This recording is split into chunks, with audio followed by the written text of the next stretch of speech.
Tá, galera, tranquilo? Aqui no sul tá bem friozinho. Bem, eu estava assistindo o canal da Rita von Hunt e ela falava sobre a linguagem neutra, né? Apesar de que eu não vou falar da linguagem neutra no sentido que ela deu, né? Ela falou numa linguagem neutra sobre o ponto de vista de gênero, né? E estou pensando na linguagem do ponto de vista político.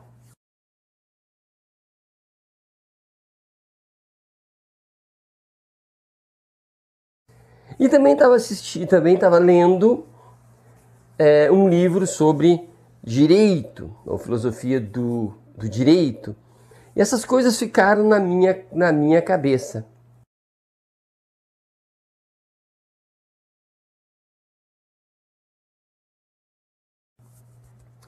E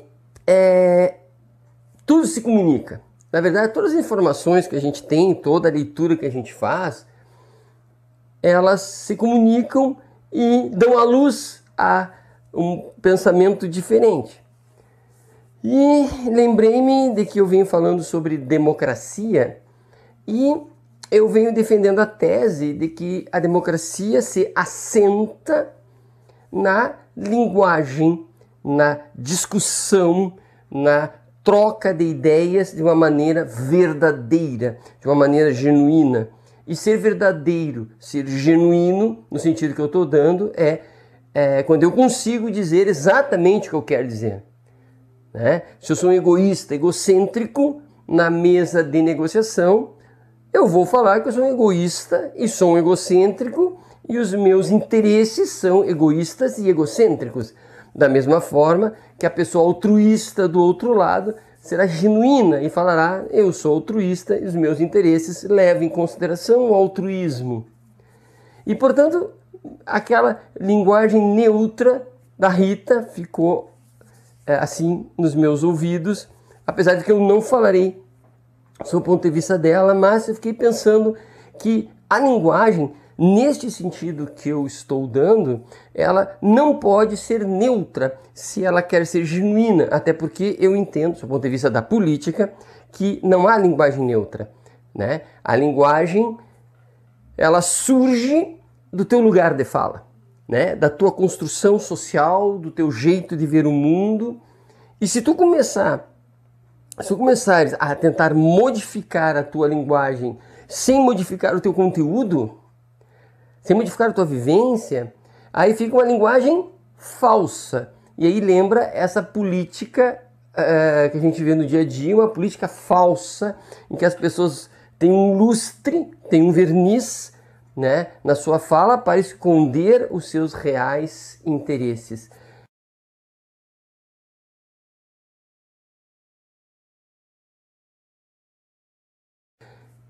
Então, eu quero insistir na ideia de que a democracia se assenta na fala, se assenta na linguagem, se assenta no discurso. E, por outro lado, este livro que eu estava lendo, ele aponta em algum dos seus artigos, que agora não me lembro qual, né, num dos seus artigos, a dificuldade que nós encontramos quando nós lidamos com o poder, porque o poder também é linguagem. Quem pode mais fala mais, quem pode mais se impõe mais, quem pode mais fala melhor, né? Quem pode mais se impõe. Então haveria uma desigualdade intrínseca, inclusive na fala. Então eu tomei isto como um problema para eu refletir neste vídeo. E fiquei pensando o papel do Estado nessa relação.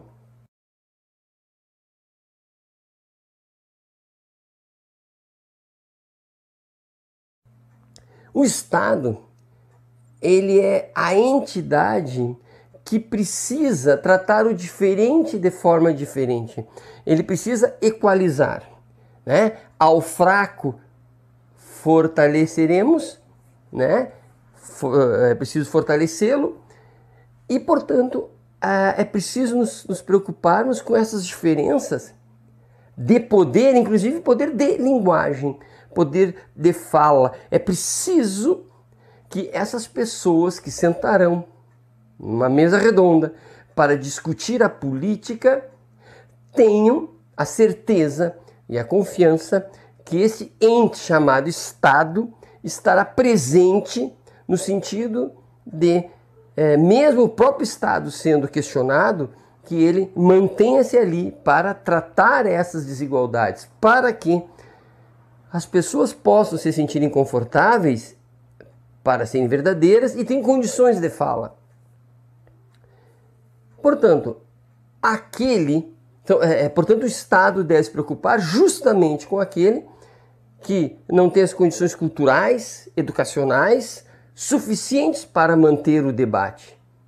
É preciso que ele se preocupe com as garantias de que essa pessoa que, por exemplo, mesmo tenha uma linguagem adequada, se sinta em dificuldade de manter a sua fala após o encontro, é preciso que o Estado esteja lá presente, né? E que dê as condições de segurança.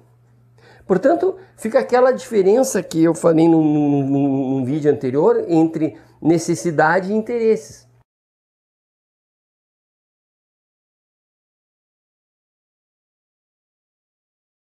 As necessidades devem ser garantidas. Emprego, alimentação, moradia, isso aí o Estado diz, não, isso é garantido. Então nós vamos discutir os interesses. E é preciso que, para que a linguagem seja nivelada, que a educação seja dada de maneira díspare. Como assim díspare? Ora, o Estado vê os diferentes de forma diferente. Aqueles que precisam mais de uma educação, de leitura, de acompanhamento, cabe ao Estado dar essas condições. Escola pública de qualidade, enfim, ter todo esse cuidado. Alguém poderá dizer, mas por que cabe ao Estado? Por que cabe ao Estado isso? Né? Porque, ora, se não coubesse ao Estado trabalhar as desigualdades para equalizá-las, a pergunta seria, para que o Estado?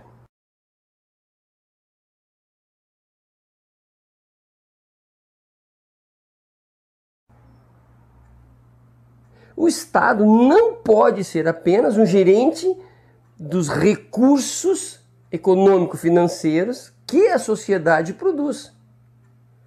Porque a sociedade é autofágica, ela vai destruir-se, né, na busca de produção máxima, na busca de consumo e produção máximos, sem nenhum limite, né?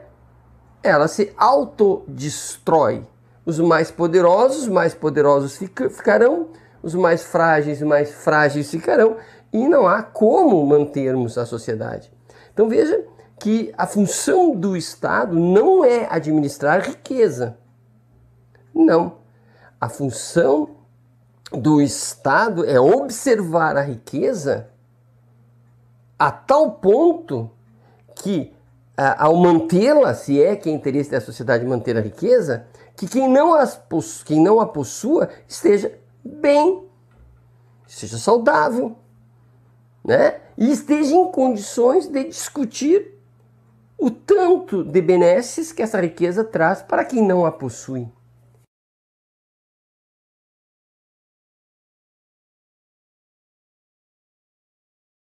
Então, para que haja um discurso não neutro, para que haja um discurso saudável, para que haja um discurso de qualidade e com pessoas seguras, um discurso verdadeiro, principalmente, é preciso que todos reconheçam a presença do Estado e digam: Estado, tu és bem-vindo aqui para que tu possas mediar os nossos interesses, para que nenhum deles se sobreponha aos demais de tal maneira que fique tão poderoso, né, que destrua os outros interesses. O que existe aqui é uma negociação de interesses genuínos. E não é exatamente um jogo aonde alguém perde e alguém ganha. Alguém perde para que alguém ganhe. Não pode ser entendido aqui. Mesmo que naquele momento alguns dos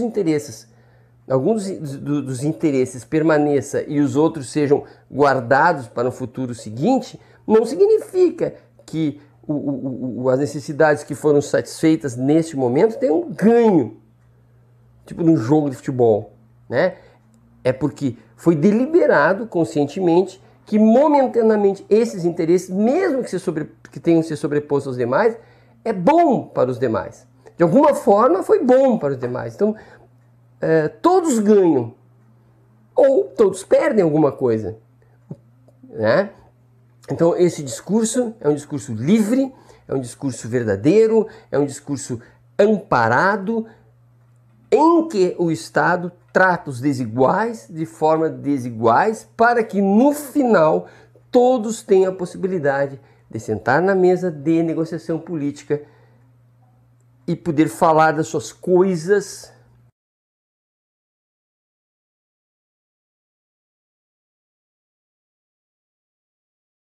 e sempre levando em consideração que todos saiam dessa mesa o mais satisfeito que for possível, né? Não 100% satisfeitos, porque é impossível, mas o mais possível naquele ambiente, naquela situação histórica e cultural. Ok? Era isso. Abraço e até a próxima.